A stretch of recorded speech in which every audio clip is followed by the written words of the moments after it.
So with our initial playthrough out of the way, we did manage to unlock a few New Game Plus items, and I did want to show off those. Though we are going to be playing on hard mode, so I'm going to give myself a little bit of a helpful buffer via a special options menu that you can only access by pressing, well, I guess, any of these shoulder buttons.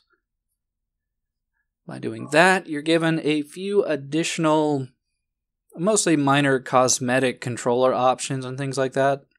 Nothing that really breaks the game by any measure, but the one really beneficial item in here is the bullet adjust option at the bottom.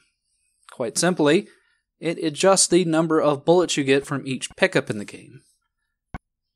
So in the US it only goes up to ×2, which is still pretty helpful, but I guess in the PAL region it does go up to ×3, which, well, we don't need that much of a buffer.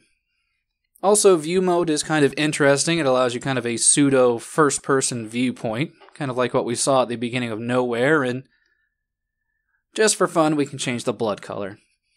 Like I said, just very minor, controller and cosmetic option changes.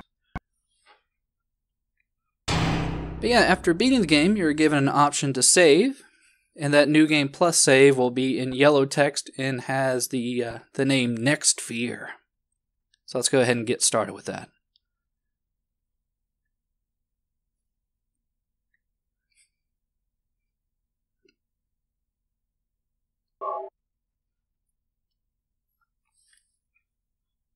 Now, as you can probably tell from the overall length of the video, this won't be a full replay of the game to show show all the new weapons and things like that completely off. It's mostly just a quick showing of where you can find them and how they're unlocked to some degree. Also to show off the one secret ending, which it's a little bit involved. But yeah, with New Game Plus, you completely skip over that opening nightmare alleyway scene. You just get immediately plopped into the diner. And there is a little bit of gatekeeping here, in that the game will not let you continue on outside until you pick up some support items here. It's not that often in the game when it does kind of a but thou must type of deal before it lets you continue on or get to the next event, but it does do it a few times.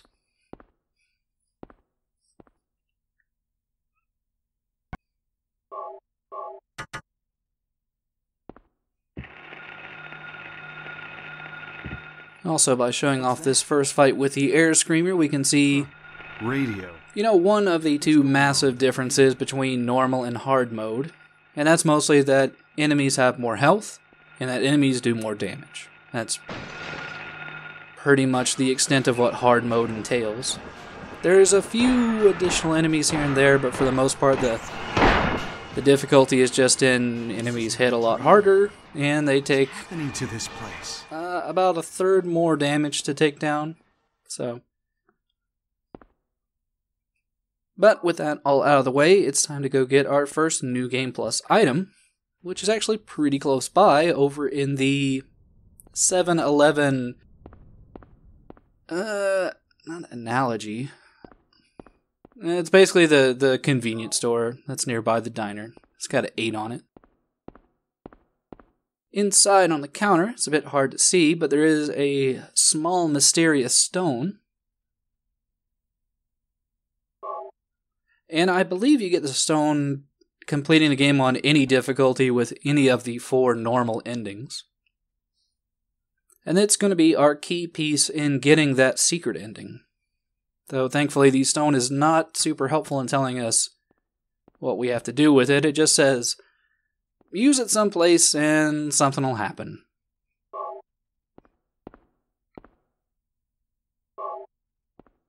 And those particular places are going to be strewn all over the game in, well, I'm going to say vague areas. Though before we get to that, our first stop off in getting some other New Game Plus items is in the doghouse. You might recall previously the door in the doghouse here was locked off to us.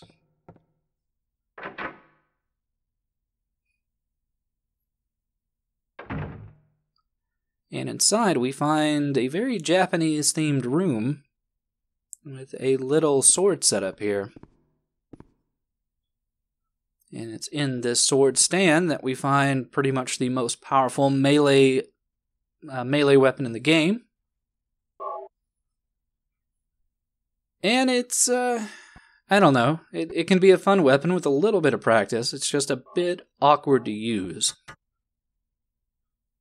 I mean, Harry is a bit of a gaijin, so he's not totally versed in the ways of the Bushido, so he does kind of skate around a bit when he's swinging his sword. And it just so happens that there's some nefarious dogs outside that have been, saying bad things about our feudal lord or something. I don't know. We're going to go kill dogs. Strangely enough, to unlock the katana, I found a few different methodologies to do so. Some people seem to think that you need to get, all 4 endings. Some people seem to think, you just need to finish the game on hard mode. I don't know. It ended up unlocking for me after finishing the game on hard mode with one of the bad endings. I technically gotten one of the secret ending as well. I don't know. I can't find a lot of concrete information on unlocking it, but hey, I did manage to unlock it somehow or another, and I'm not very proficient with it. It seems to have a little bit more damage than the lead pipe, but not as much damage as, let's say, the emergency hammer. And you are kind of locked in place when you're swinging it. I don't know. I'm sure with practice it could be great, but we really won't be seeing any more of it. Because for right now, we're going to go off to our first location where we use our channeling stone, which is all the way on the rooftop of the Otherworld Elementary School. And if we get to this wide open location here, and use that channeling stone... What?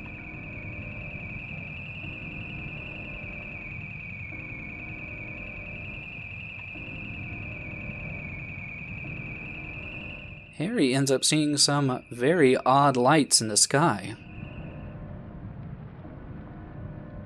A bit strange, but all in all, it's a strange world we live in. And before we head on to our next location to use our channeling stone, the next place we want to stop off is the gas station, where this very large polyurethane gas tank has popped up inside that little garage area. And if you needed any ideas about what to use this on, the description is very specific. Though it's a little bit deceptive in that it says "and." In reality, it's more of a "or" situation. Because, sadly, you can only use this gasoline on one of 2 unlockable weapons.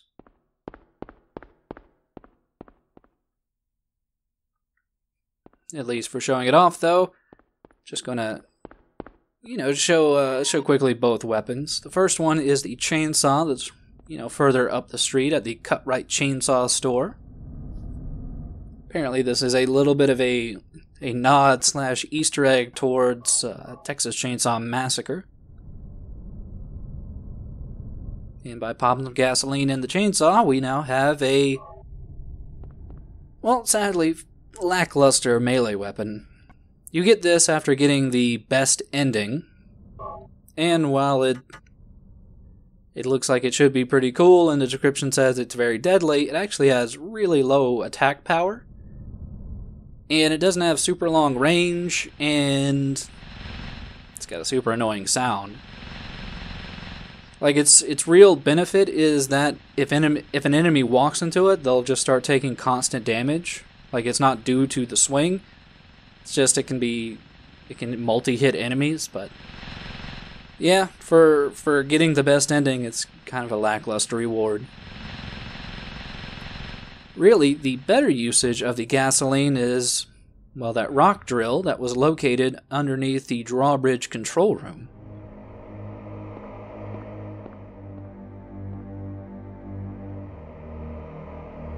the rock drill becomes available if you manage to get the good ending, or if you manage to get, the best ending, it will unlock along with the chainsaw.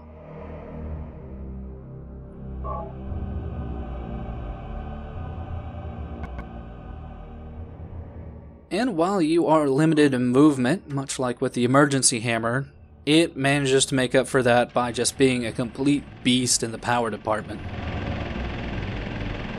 This thing is apparently the most damaging thing in the game, but yeah, we won't really be seeing it. There's not too much of a reason for us to be fighting.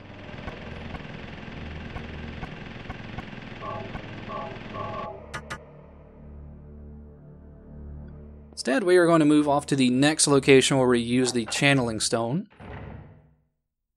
which is on our revisit to the hospital, when we're able to go outside the Otherworld version out to the courtyard here. It's before we fight the Float Stinger.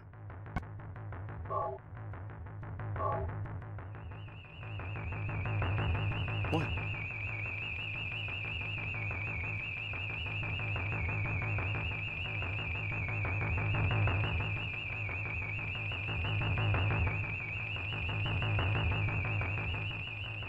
Yet another quick view of some strange lights in the sky that seem to have a very familiar shape to something seen in the Gulf Breeze area. Also places where we can start to use the channeling stone start to group up closer and closer as we get further along in the game. The next location we have to get to is in the motel area in the resort town, or in the resort part of town.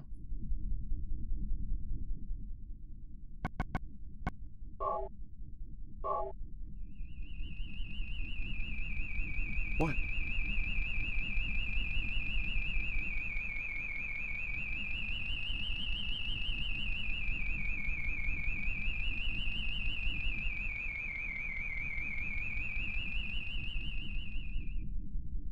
And the lights just continue to get more and more erratic, I guess, the more times we use the channeling stone.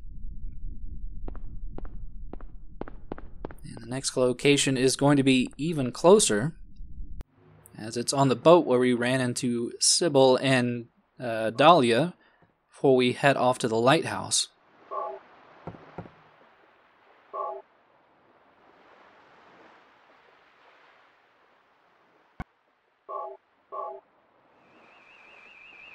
What?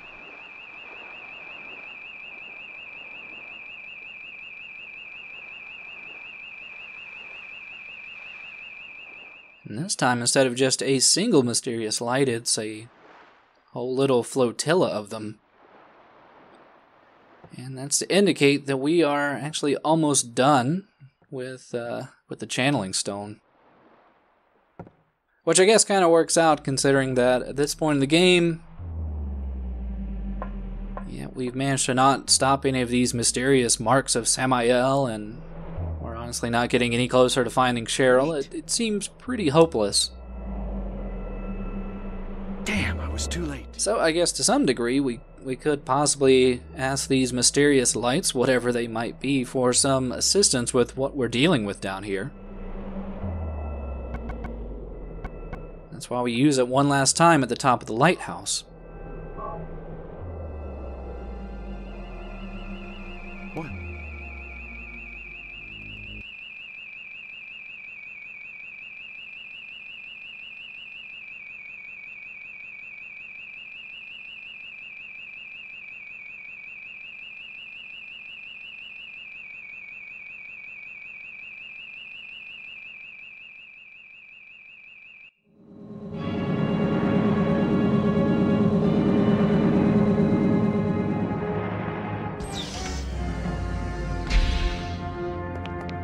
Sorry. Let me ask you, have you seen a little girl around here? Short, black hair.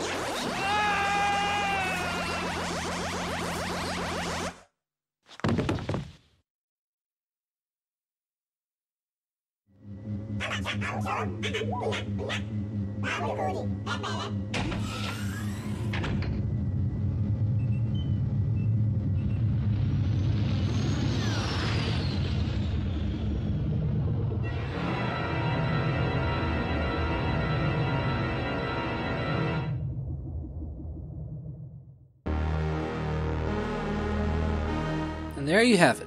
What would later become pretty much a staple of the entire Silent Hill franchise was, at the time, just a massively random, out of nowhere, sci-fi ending to a supernatural horror game. I know to some degree that the Japanese do have this whole massive fascination with sci-fi, paranormal, alien abduction stuff, even think beyond what the American audiences would assume.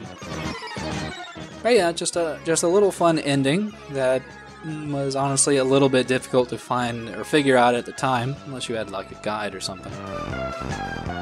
If anything, though, it just gives us this very unique tune and this very odd presentation of showing us the in-game credits, but it's obviously, given the length of our remaining video, this is not the final piece of interest that I wanted to show off. If anything, though, if you don't want to enjoy this music, you can go ahead and skip to, I think, 17 or 18 minutes, but hopefully you will take in and enjoy this music.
Now, besides being just a goofy, silly Easter egg ending and possibly the quickest way to beat the game, the UFO ending also does give us one additional very special, fun little weapon to mess around with. You can kind of see it, down there at the bottom. And, well, we're going to give a quick little showing of what that weapon can do.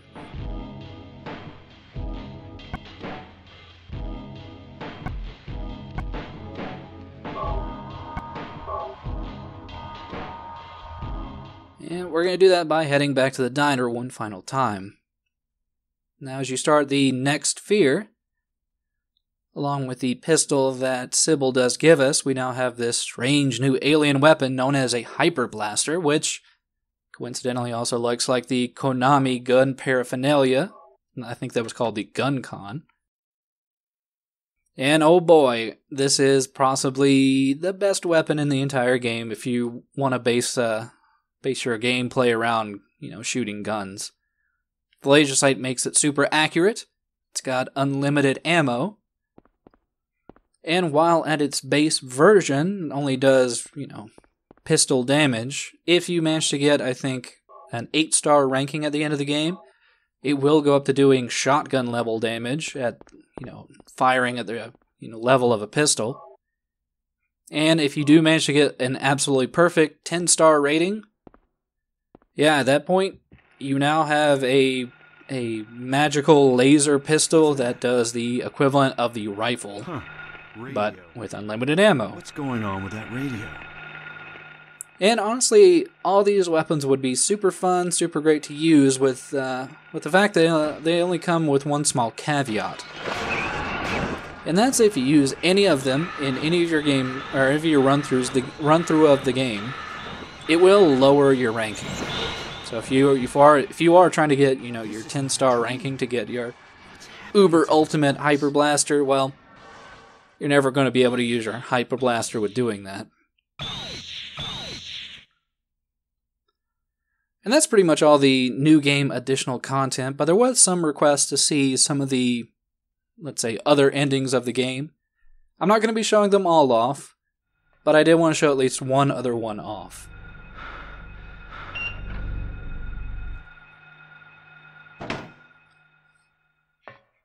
And more or less, there are two primary contributing factors to what endings you will get.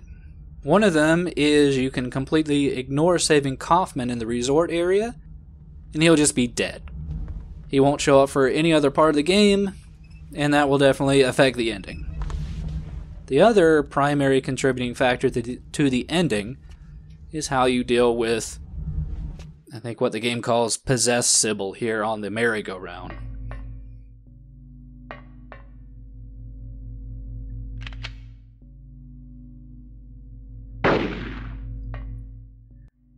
As you might recall previously, I decided to spare her life because she'd just been so super nice to us. And I just spilled some mysterious red liquid on her. This time, though, we're going to show what the actual boss fight with her would go. And on hard mode, it's somehow even more dangerous. Like, she shoots you once and you will go down to 90% health. Also, after a while, the merry-go-round will start to move, and Sybil will just take a seat on one of the horses on the merry-go-round. It's mostly to lull you into a false sense of security as she continues to shoot at you. And you might be wondering why I'm not trying to actively fight her just yet. I'm still not going to take any mercy on her. Instead, she does have a finite amount of ammo, and we want to try to get her to run out of bullets. I think she roughly has one single clip, so say 10 to 15 shots. And if you manage to stay within a somewhat reasonable distance of her, you can make her fire multiple shots at once. Which is not the safest thing because, as we already saw, she hurts quite a bit.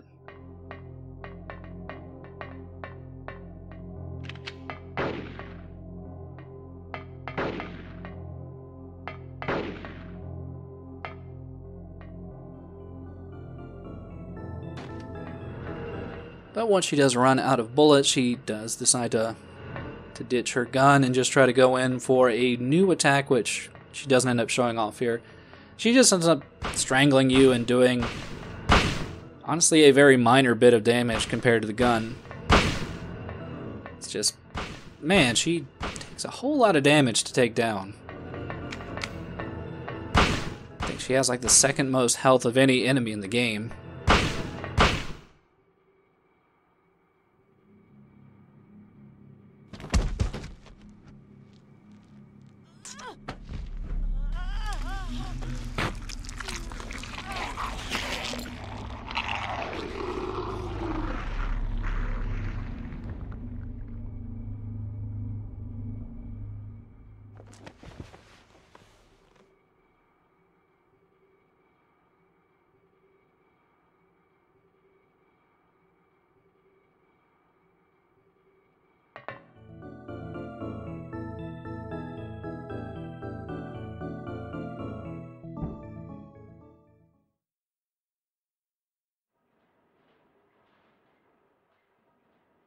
I suppose it's to really make you understand the fact that you're doing something wrong by trying to kill Sybil.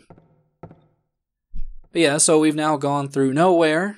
Kaufman is dead, Sybil is dead, so let's go ahead and see how the ending changes for us.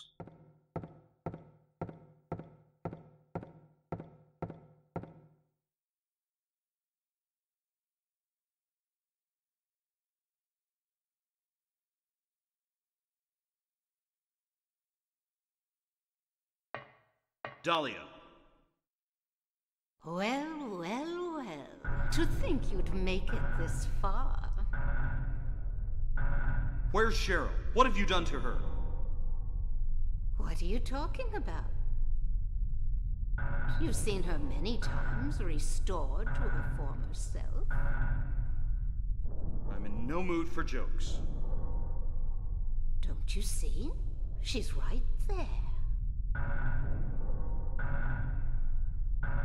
That's absurd. You are the only one who thinks so. Why? Why are you doing this? It's been a long 7 years. For the 7 years since that terrible day, Alessa has been kept alive, suffering a fate worse than death. Alessa has been trapped in an endless nightmare from which she never awakens. He has been nurtured by that nightmare, waiting for the day to be born. That day has finally come. The time is nigh. Everyone will be released from pain and suffering. Our salvation is at hand. This is the day of reckoning, when all our sorrows will be washed away, when we return to the true paradise. My daughter will be the Mother of God.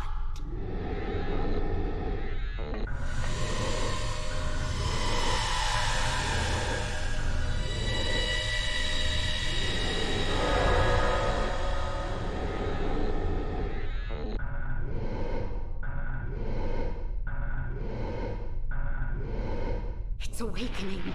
It's awake. Now no one can interfere. Cheryl! Give up. That person no longer exists. This is a God descended among us to reach out and save us.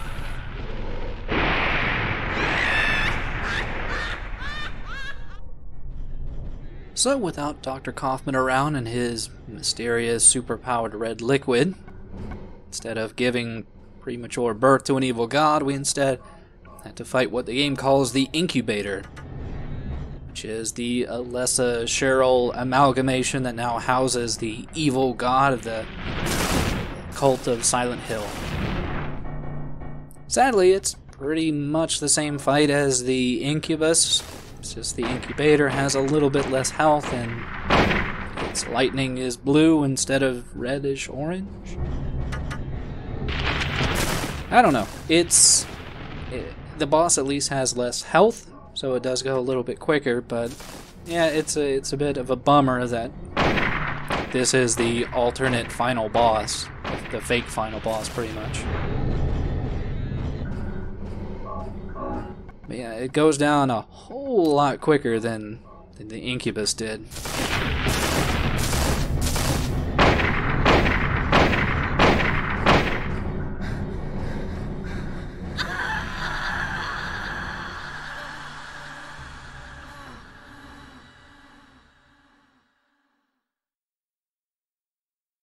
Daddy. Cheryl! Thank you, Daddy. Goodbye.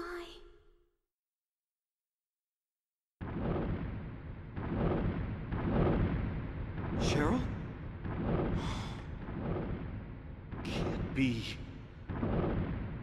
Can't leave like this. This can't be happening. Cheryl! Cheryl!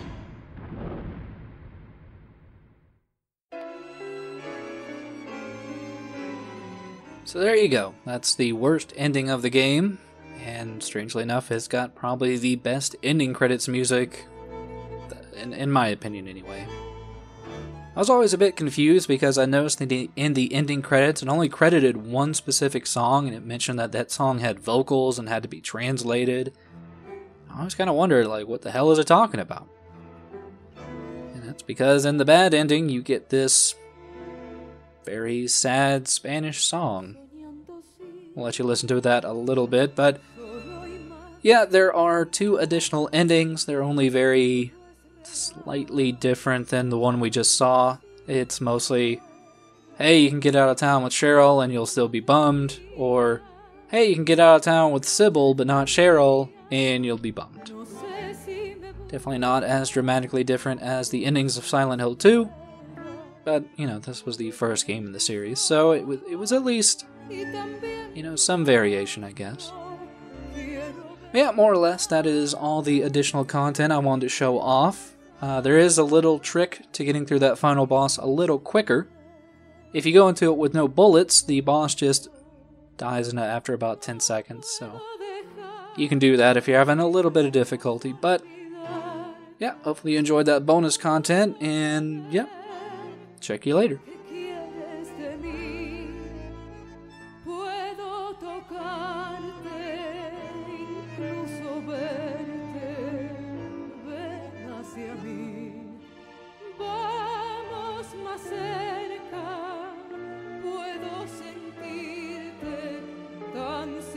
De mí, no me persigas, no lo soporto, porque me torturas, ¿qué quieres de mí?